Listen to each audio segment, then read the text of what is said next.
inovação e tecnologia pra transformar. Inclusão, diálogo e equidade no ar, porque aprender é direito de todos sem exceção. Conhecimento que conecta.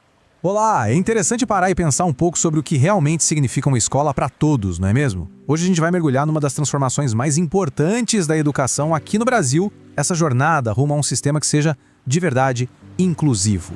A pergunta que vai guiar toda a nossa conversa é exatamente essa. O que define uma escola onde cada pessoa, sem nenhuma exceção, sente que pertence? E para responder isso, a gente vai fundo numa verdadeira revolução. Vamos investigar a diversidade de necessidades dos estudantes, os suportes que são essenciais para fazer a inclusão acontecer na prática e, claro, o que o futuro nos reserva nessa busca por um espaço educacional que seja de fato de todos. Então, para começar essa jornada, o primeiro passo é entender uma mudança, assim, fundamental de filosofia na educação. Olha, a mudança é drástica. É sair de um modelo que separava os estudantes em sistemas diferentes para um novo paradigma, que é baseado em direitos humanos. O ponto central é este aqui. A educação inclusiva propõe um único sistema, que se adapta para acolher todo mundo, e mais, que celebra as diferenças de cada um.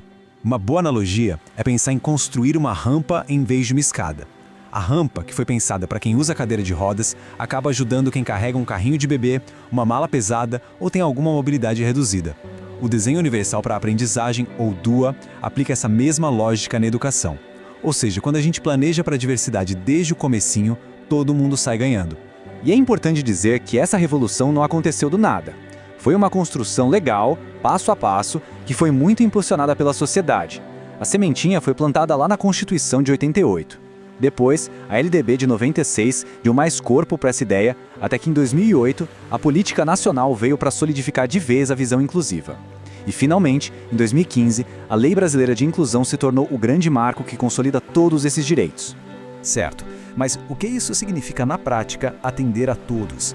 A gente vai ver agora que o termo necessidades especiais abrange um universo muito mais amplo do que se costuma imaginar.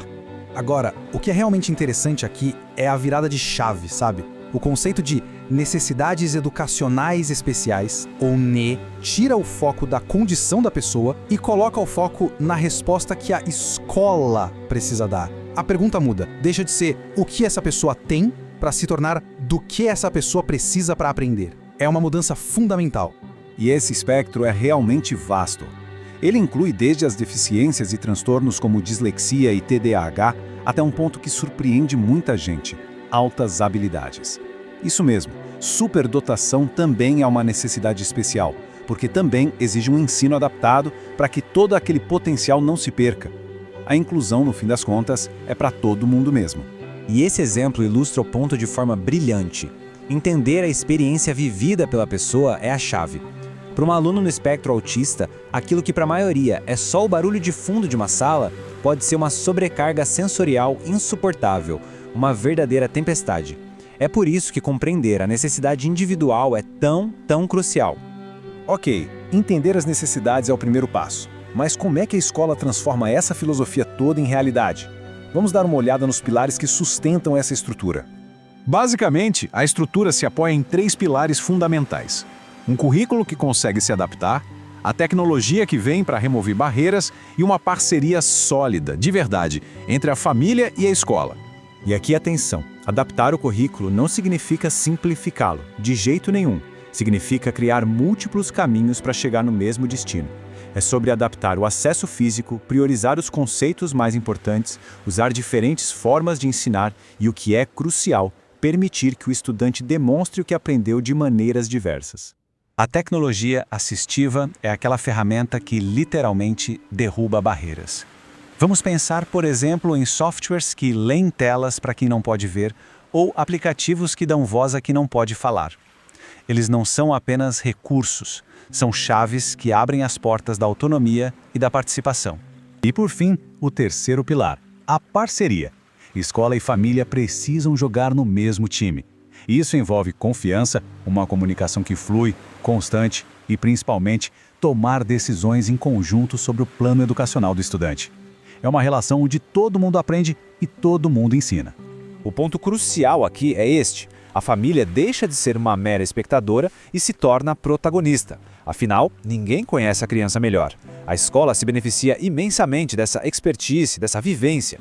Com esses pilares bem estabelecidos, o que será que o futuro nos reserva?